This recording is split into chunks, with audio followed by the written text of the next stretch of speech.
Hey guys, Foxtrot here with a video that's going to discuss a hot and touchy subject, Elo Hell. More specifically, I want to share an alternate perspective for you guys to think about that should hopefully make it easier for you guys to not believe in Elo Hell and to improve your chances of winning games. So first and foremost, what is the definition of Elo Hell? Well, when most people talk about it, they're referring to a place where their teammates are preventing them from winning games for one reason or another. Now, I personally have a slightly different definition, which is the place where you are visibly better than anyone else, but not by a wide enough margin to carry them single-handedly. I've already done a video addressing that point and how you can improve to escape from that kind of Elo Hell, and I'll put a link to that video in the description. But getting back to that first definition where you can't win because of your teammates, there are actually a fair amount of logical and statistical arguments against the existence of an Elo Hell.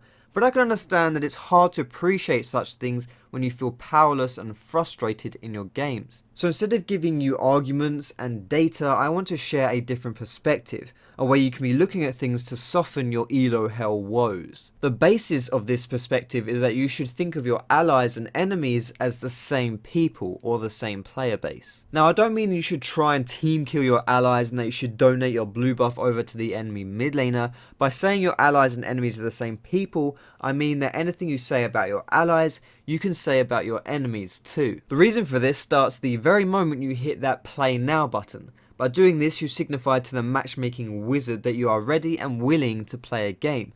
This matchmaking wizard, however, is not searching for 4 allies and 5 enemies. He's simply searching for 9 other players. All of these players are more or less equal in their skill level, and that skill level is more or less equal to you. An algorithm is then run to determine who goes on what team. The people on the enemy team could quite easily be on your team and vice versa, especially at the lower leagues where the concentration of players is much higher, so the ability to find people with the same skill level is a lot easier. This can be proven in situations where a player dodges a game. The people you had on your team initially might not be the same as the ones you have after the dodge, and instead you'll find those players on the enemy team once you get in game. So if you feel that your team is full of knobheads or leavers or ragers or baddies, then your enemies must be knobheads, leavers, ragers and baddies. After all, they come from the same stock. If you are adamant that it's still just your allies, then something must be happening during these games to warp your allies into all these negatives.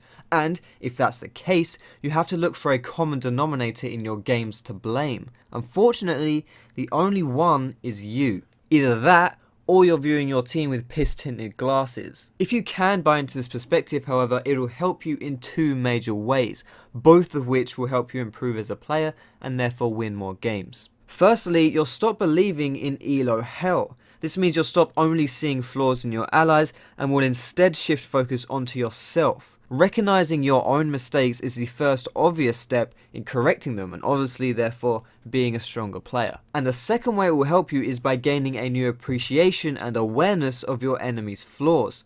If your allies don't buy wards, nor will your enemies. If your allies have a habit of getting caught, so will your enemies, etc, etc. Exploiting these weaknesses is a key component to winning more games. I do want to say though that having this perspective won't make trolls, ragers, AFKs, etc. just disappear.